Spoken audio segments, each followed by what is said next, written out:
You're watching The Legal Breakdown. Glenn, Donald Trump just got hit with a loss at the New York Court of Appeals. That's the highest court in New York. Can you explain what just happened here? Yes, so Brian, the highest appeals court in New York, they call it the Court of Appeals, not the Supreme Court, just rejected not one but two Donald Trump attempts to try to get a previous gag order and a current gag order thrown out. Remember the judge who presided over his New York State Court trial for falsifying business records to try to cheat in the 2016 presidential election, hiding the true nature of his hush money payments to a porn star?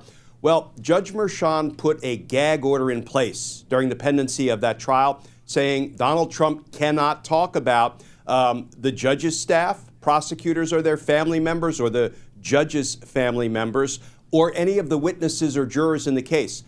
After Donald Trump was convicted by a jury of his peers of 34 felony crimes, Judge Merchan modified the gag order, removed the prohibition from talking about witnesses or jurors. The trial was over, but he left in place the gag order, which exists to this day. Remember, Donald Trump's case is pending sentencing in November. He is still prohibited by Judge Merchan's gag order of talking about the court staff or their family members, prosecutors or their family members. And Donald Trump appealed both of those gag orders, the original one, which has been modified, and the modified gag order. He made his way up to the highest court in New York, and the New York State Appeals Court just today said, no, we are rejecting both. We're not even going to hear them. Why? Because they said in a very brief sentence or two, it doesn't present any direct constitutional issue, so bye-bye,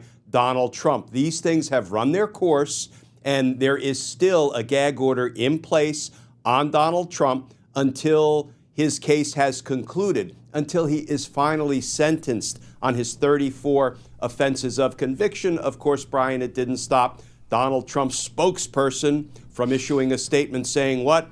This is a witch hunt. This is the Dems trying to interfere in the election because they know, quote, Donald Trump is dominating the election. Not so much. Stephen Chung, the spokesperson, might want to look at the poll numbers, but when were they ever tethered to reality when they were claiming things like witch hunts and political interference? Right.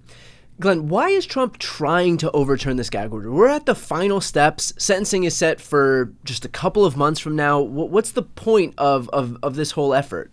In part, I think Donald Trump has what we call oppositional defiance disorder. Anytime anybody tries to tell him he can't do something, he's going to fight it tooth and nail, regardless of whether the law supports his arguments or not. So I think what he's doing here is, one, he wants to start bad-mouthing Judge Merchan's family members. Remember how he went after Judge Merchan's daughter previously, and the prosecutors and their family members. And right now he is prohibited from doing it by the gag order, so he wants to do away with that. And I think it's also what I would call an atmospheric precedent, because Donald Trump is going to be in trial, being prosecuted in multiple jurisdictions, both state and federal, for months and years to come, assuming he loses the election. If he wins the election, he will do away with all prosecutions against him, or at least try to.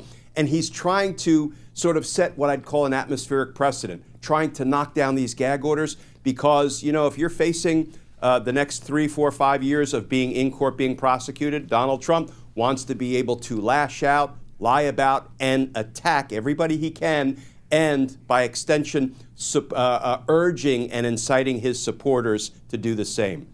Glenn, I feel like it's worth asking here because we know how Donald Trump operates. Is there any chance that he can try to appeal this to the U.S. Supreme Court? And if he does, is there any likelihood that they would take it up? He can always file an appeal. He can always attempt to convince the Supreme Court to try to accept any issue for review. But the reality is, once the highest court in the state, New York, said there is no constitutional issue involved in this claim being asserted by Donald Trump, the Supreme Court, if they're being honest, brokers of the law and the Constitution, always a big if when it comes to today's Supreme Court, they will have no basis, no legal basis to accept it for review. So he can try to file an appeal, but I think it will be a completely fruitless endeavor. Right, and also if they're going to bend over backwards, if they're going to go out on a limb for Donald Trump, it would be bizarre for them to do it in this instance. Like I wouldn't even be surprised if you have the Clarence Thomases and Samuel Alitos of the world who decide that they're going to, try to interfere if and when Donald Trump appeals his criminal convictions in New York up to the Supreme Court, even though it's not an issue that the Supreme Court should have any jurisdiction over. But, they're obviously very content to try and help him where they can. But to do it on the gag order seems a little bit like they'd be jumping the shark here. It's a great point. I think they're keeping their powder dry to perhaps Donald Trump help fry bigger fish in the future. I couldn't agree with you more, because the Supreme Court has endorsed gag orders of litigants in a criminal case, and they have said it is constitutional to protect the integrity of the process, to protect the witnesses and the jurors. So this doesn't feel like one that the Supreme Court would be interested in reaching out and helping Donald Trump on, because it would really not work to his significant advantage. What about the fact that he's going through all these steps to, at the end of the day, ultimately just be able to lash out at the judge and his family, at the prosecutor and his family? All of this is just so that he can attack people. Like, there's no legal basis for this. None of this is going to be able to help him in the trial. The trial's over. We're just awaiting sentencing. All of this is just to give him the ability on the campaign trail to just attack people for the crime of doing their job. Well, the less he attacks the people who prosecuted him successfully in New York for his crimes, the more, I guess, in his eyes or his view, the more he kind of breathes legitimacy into the result. 34 felony convictions to try to cheat in a presidential election. So I can see why that might be weighing on his mind. He wants to be able to lash out and convince his supporters. I mean, he really can only persuade the gullible at this stage, but he wants to convince his supporters that, these 34 felony convictions are not righteous because they're a product of, the judge's family and the prosecutor's family members. I mean, that falls under the weight of its own frivolity, a claim like that, but it won't stop Donald Trump from making that kind of a claim if he's permitted to do so. Okay, and finally, let's finish off with this. We have a sentencing date coming up, November 26th, I believe. Will this have any impact on that date? Yeah, it's a great question, because it feels like now the deck has been cleared of all legal issues, and he should be in the chute to go to sentencing in November, because there are no appeals pending currently. He could always file another one on some issue tomorrow. So the only thing now, Brian, standing between Donald Trump and his day of reckoning on 34 felony convictions is one decision we're still waiting to get from Judge Merchan. Remember, he still has to rule on whether the Supreme Court's absolute immunity ruling has any impact at all on Donald Trump's 34 felony convictions. I predict he will rule that ruling from the Supreme Court has no impact at all because of the nature of these crimes by Donald Trump.